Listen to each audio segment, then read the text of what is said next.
Okay, hopefully. So, a friend and I are here, and we are going to watch an episode of One Step Beyond. This one is called The Mask from season 2. So I've kind of forgotten which episodes I've watched of this show. I know I've watched a lot of them. I'm pretty sure we haven't done this one yet. But if it starts seeming familiar, I'll say something. I've decided to break my caffeine fast and started having my chai lattes every morning again. Since it doesn't seem to be mattering anymore whether I drink caffeine or my heart does what it wants to do, apparently. Since I've got the watch, it hasn't had an episode. It knows it's being watched. But I still do have a bunch of doctor's appointments with cardiologists and neurologists and all types of stuff to find out what's actually going on because there is something happening. It's just something that comes and goes. Anyways, The Mask from season 2, episode 24. You're about to see an incredible human document. An encounter with forces that no one on this earth really understands. You may find it shocking, impossible. But it is nevertheless evidence of a universe beyond the power of our five senses.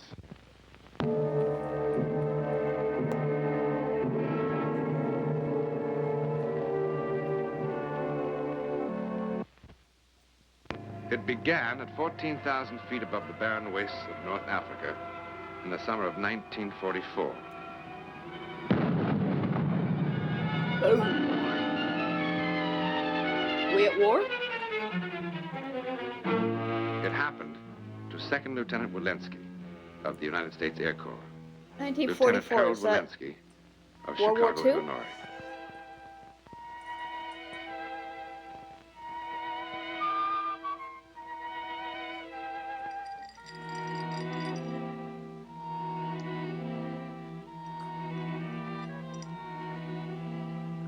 It could only have happened here, for the ever-shifting sands of the Sahara have drifted back and forth for many centuries, covering and uncovering civilizations that harken back to the very beginning of man's culture. Their dry and ancient weight still hides many secrets of antiquity, some of which may never be discovered, as this one might not have been except for the strangest story in the annals of archaeology. For when the almost lifeless form of Lieutenant Walensky was found 4 days later, this key to the past was once again buried beneath the sand.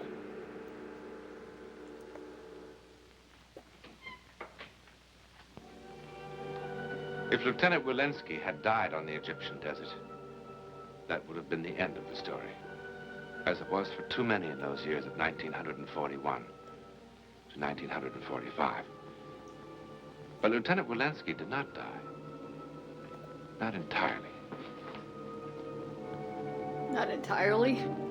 How much of him lived? The way he said that made me think of, y'all know the Metallica song One? That the concept for that and the video from that was taken from an old war movie, a war propaganda movie. I think it's called Johnny Got His Gun, about a guy who went to war and was mutilated in such a way that he was essentially just a brain and they were keeping him alive for just reasons. Like, I've seen the movie and it fucked me up, so I won't watch it again, even though it's. Well, I would say it's public domain, but it's not because Metallica fucking owns it, and Metallica does not let people use their shit. But when he said that he didn't entirely die, what I thought of was the guy from Johnny Got His Gun, who was no longer alive, but not really dead either. He was just fucked up until a nurse finally mercy killed him. Complete sidetrack, sorry. How's your health this morning, nurse? Fine. How's yours? Great. Well, So he can talk. He's got it good better. morning kiss. Walensky, you're incorrigible. Well, I wouldn't want you to feel that you're losing your appeal. Let's see, 31 days stuck inside this thing. That's 31 good morning kisses you owe me. Such a one-track mind. And nurse, I strongly suspect you're a cold woman, just like all the other British females. We're nothing at all like the females from your old Chicago, I assume. A different breed entirely. You know, if you English women don't change your attitude, the race of English men will soon become extinct. I gather you've made rather an extensive survey in this subject. Oh, I was stationed in London for 6 months. I had to do something with my time. Oh, of course. And naturally, nothing else occurred to you. Is there anything else? Wait a minute, nurse. Would you mail this for me? My Neither of their ex-wife accents in match. Chicago is asking for more alimony. She says, what do I need money for lying in the hospital? I told her to come and get it. Oh, you're a funny man, Walensky. More alimony. I'm telling you, nurse, more alimony for her boyfriends, that's what it is. Lieutenant, What? what is this? I don't know. Well, did you draw it? Yeah, I guess so. I guess I just sort of doodled it. I'm a great doodler. Doodler? Yeah. That is hardly doodling. Well, what is it? Looks like old Egyptian writing. Hey, nurse. Maybe it's a secret code. Maybe I'm a Nazi spy. Well, in that case, I won't bring you any breakfast. Let someone else bring food to the enemy. Hey, I'm hungry. Are now Little seen too to be playful, you miss your inaccurate and breakfast. Premature. In view of Dr. McAllister's findings at the Oasis of Corfu. How are you this morning, Mr. Brimley? Well, according to your Dr. Beauvais, I can live forever if I don't move. An extremely bad bargain as far as I'm concerned. Well, if you do what he tells you now, perhaps you can do what you want to do later. Hearts have been known to mend, you know. Save your fairy tales for your more gullible patients, nurse. Any letters for the post this morning? No, perhaps later. Mr. Brimley, would you take a look at that?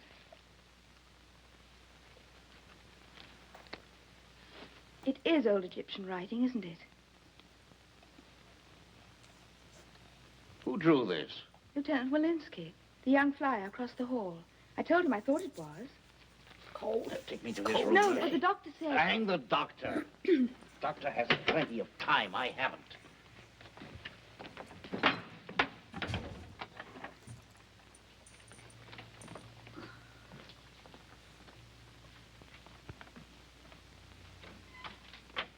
I have a visitor for you, Lieutenant.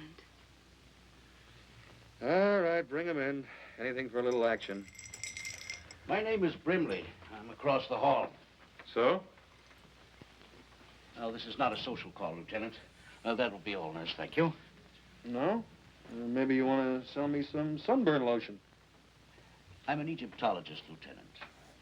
An archaeologist specializing in the ancient Egyptian civilization.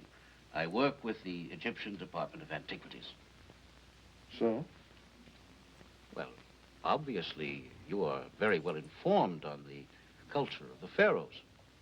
But if there's any reason why you don't want to discuss it, Discuss what?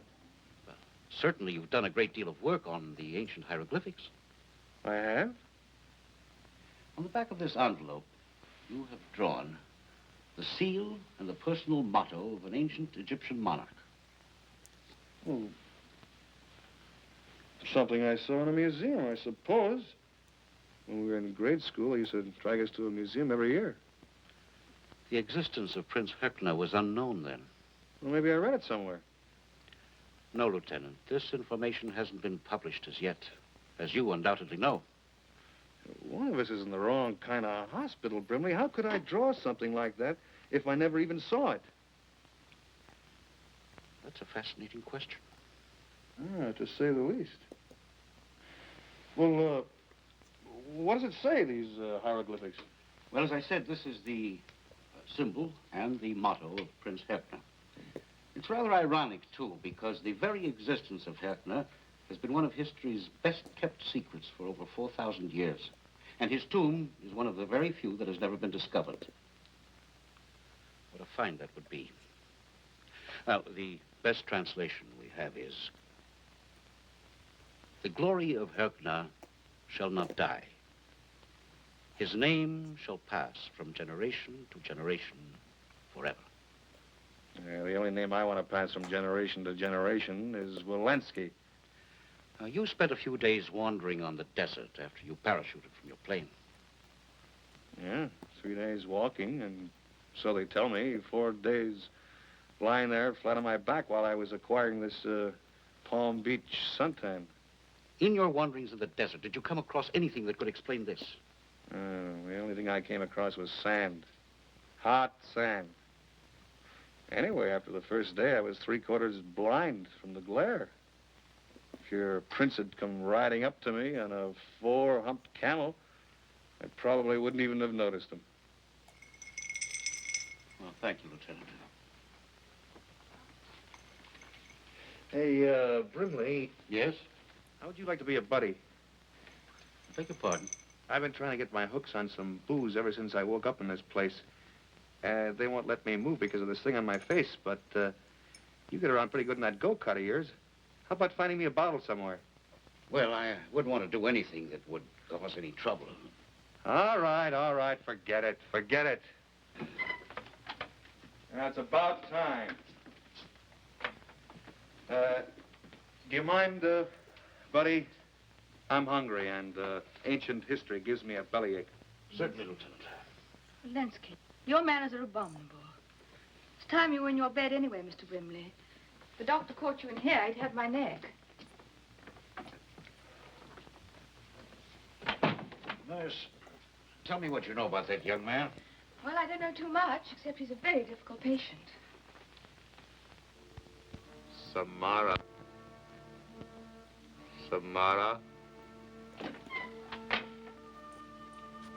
Where is the river? Sorry. So he is a very difficult patient, but it's hard to judge a patient because when you're in that state, you're in pain, you're in distress, you're alone in a hospital.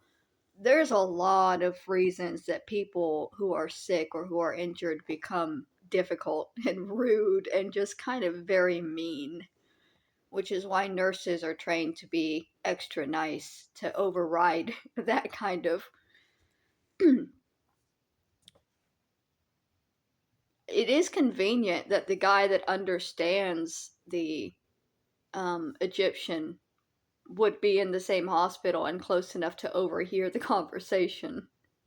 That's the kind of convenience that makes these stories, that makes you want to nitpick and question whether these stories are real. Because the whole concept of One Step Beyond is all of these stories were told back in the day, they were told as real. So it's just, there's so many coincidences that happen in these stories. And this guy being in the same hospital so close is one of those things that makes me question the reality of what we're about to see. I still have no idea what's going on, except possibly this guy is actually dead and being reincarnated as an Egyptian prince because he stumbled his way towards that marking. That's the best guess I have. That flows through my heart and bends and turns to a temple and a city. There in the garden that grows to the river's edge, Samara walks.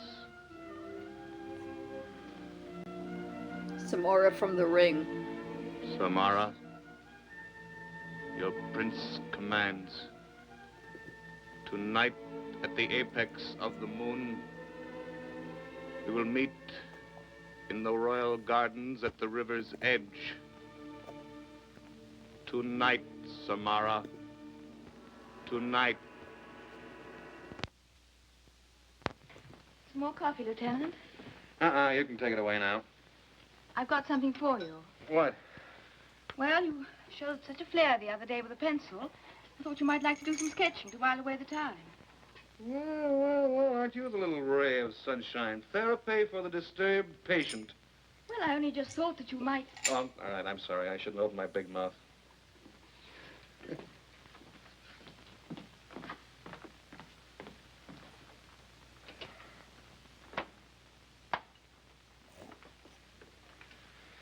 Well, Brimley, what's your problem today?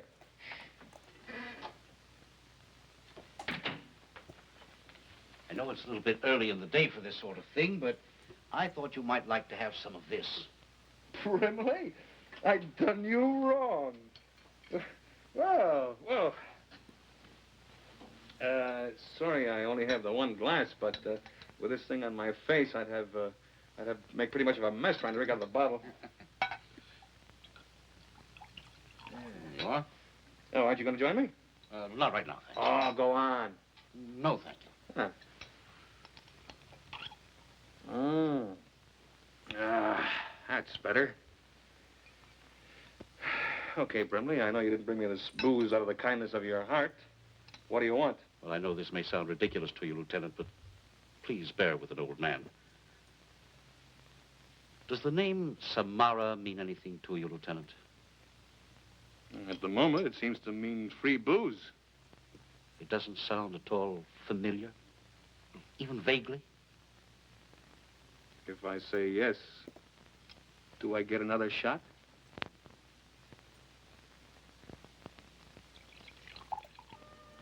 From the great oasis at Tartum.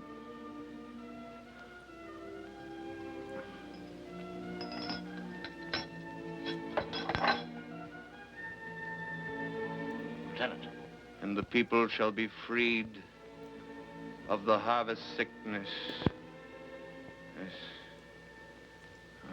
Drunk to hypnosis mode. Herkner. Huh? What's going on around here? What are you doing? Recording my snores or something?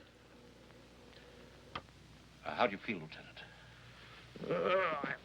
I'm hungover, that's how I feel. What were you doing? This may seem very strange to you, Lieutenant. Perhaps by some happy accident, by a fantastic stroke of luck, I happen to be in this hospital with you now. What are you babbling about? You wouldn't understand it. I hardly understand it myself. Nothing you said so far has made any sense. Wait a minute. At least he addresses how strange it is that he is Now listen to there at this divine time. journey shall be given to you by the twin gods of life into eternity. Hey, that's my voice. I am Herkna, one of the most royal blood, a double son of Ra. History shall know me as a great builder. What is this, a trick? This is no trick, Lieutenant. Well, what is it then, hypnotism? I don't know what it is. Lieutenant, I want you to help me find the tomb of Prince Herkner. You want me to find you the tomb of Prince Herkner? Lieutenant, I don't have very much time left. To find this tomb would mean a great deal to me. All right, buddy. You get me another bottle of booze, and I'll help you find anything you want. Congratulations, Lieutenant. For what? Dr. Bouvet is coming in after lunch to remove your... You mean the thing is finally coming off my face? Oh. What's with you? That's excellent. And I'm afraid the charwoman is going to take a pretty dim view of your painting on the wall. Why didn't you use the pad I gave you? Brimley. I was waiting for a proper time to pause it because I gotta get myself another drink. I'm all hopped up on caffeine now and I need more.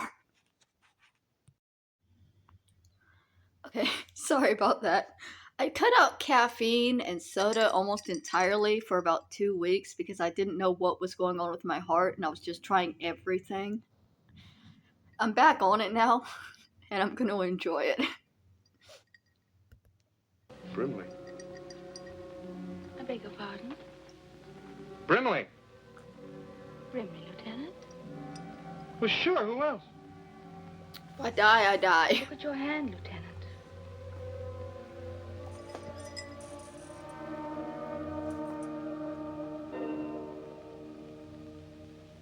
It's all black. I hope you're fully prepared, nurse.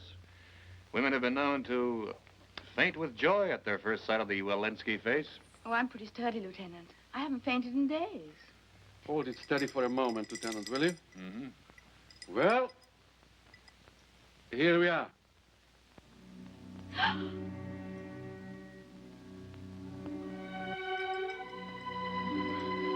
What's the matter with you two? Well, it's a pretty funny gag, but I'm not that beautiful.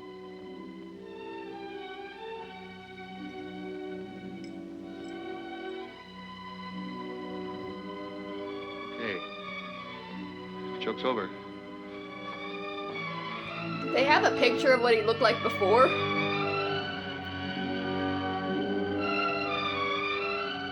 It's a pretty bad mask. I mean, back then and in black and white, it's fairly effective, but...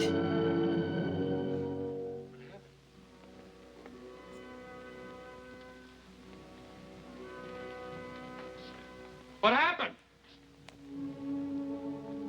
It's your face. What happened? What happened? What happened? What happened? What happened? What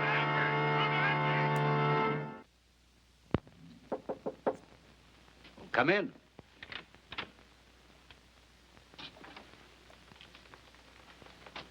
Hello, Lieutenant.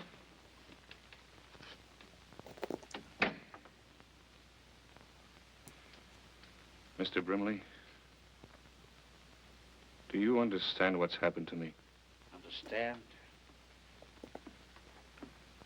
No one in the world understands these things. What are you going to do, Lieutenant? Go back to the States. Find myself a good plastic surgeon. Why? That's not such a bad face. Rather handsome. as a matter Why? of fact. It's not mine. Who wants to see the face of a stranger every time he looks in the mirror? Are you sure it's such a stranger? Are you sure that you're still the same? Completely the same? Inside? Of course. Why wouldn't I be? Well, why do you have that face? Or? There, where the rays of the morning light shall each new day shine through the great... Look, I just came in here to say goodbye to you and to say I'm sorry I can't help you find this Herkner's tomb. I know how much it means to you, and I know you got some wild idea that you think I can help you, but it's a waste of time, believe me. It'd be a waste of time. You're leaving tonight. The first thing in the morning. Well, good luck to you anyhow, Lieutenant. Thanks. I can use it.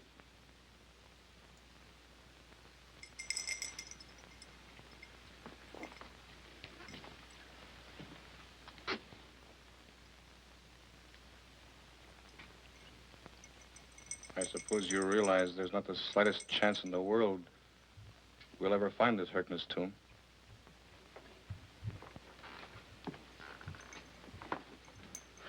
Thank you, Lieutenant. I'll make the necessary arrangements immediately.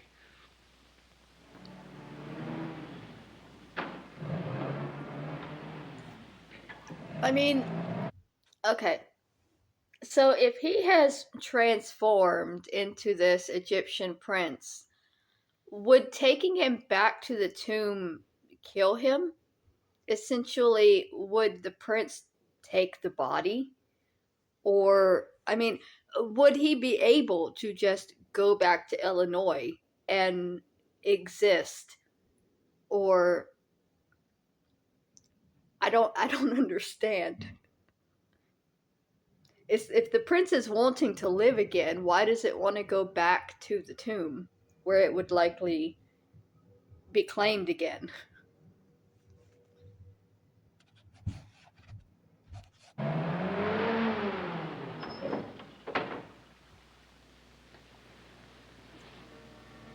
Here, Lieutenant?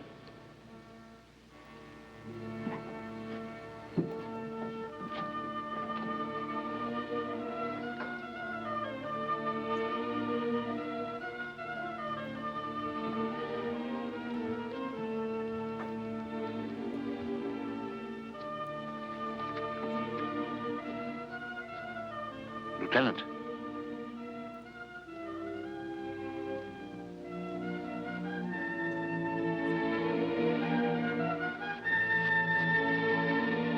Venez, apportez vos outils.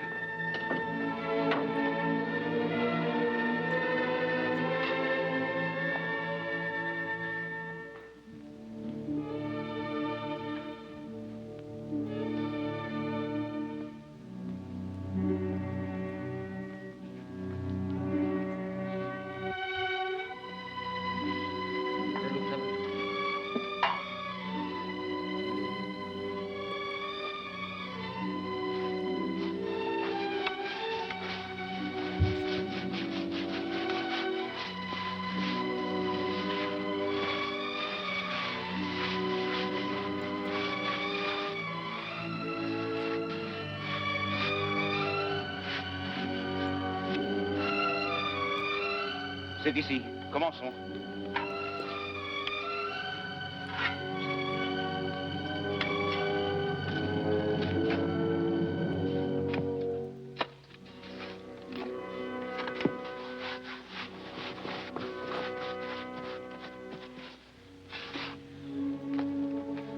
Now.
So now what?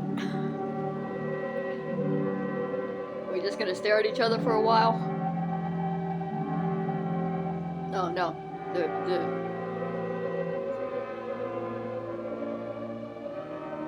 We're transforming.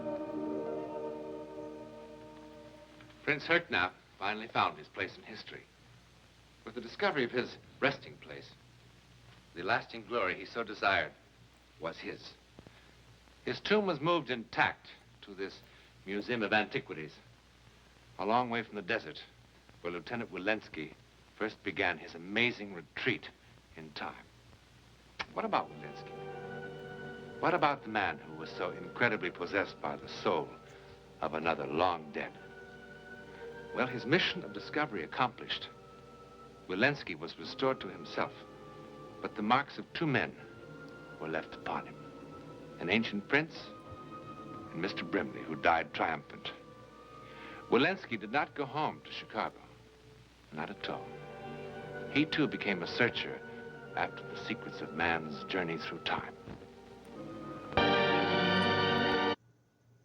Okay, I have very little comprehension of what we've just witnessed. Okay, so during war, this guy's plane is shot down. He parachutes out. He lands near this old Egyptian tomb that has not been found. He winds up in a hospital next to an archaeologist who is looking for this specific tomb. I don't know. I guess all the Egyptian prince wanted was to be found. That kind of the Egyptian pyramid stuff kind of fucks with me a little bit because it's a little like grave robbing, but the people that they're robbing are so long dead that they no longer have relatives who give a shit that their graves are just being plumaged. Anyways, that was the mask from One Step Beyond. Here's the tapestry I've been working on. Once it's finished, it'll go up behind us for a little background. I'm going to be trying to get back into doing these kinds of reaction videos. We're going to do the rest of One Step Beyond. I know there's a lot of episodes I haven't gotten to yet. I need to go through and make a list so that we can start working through them.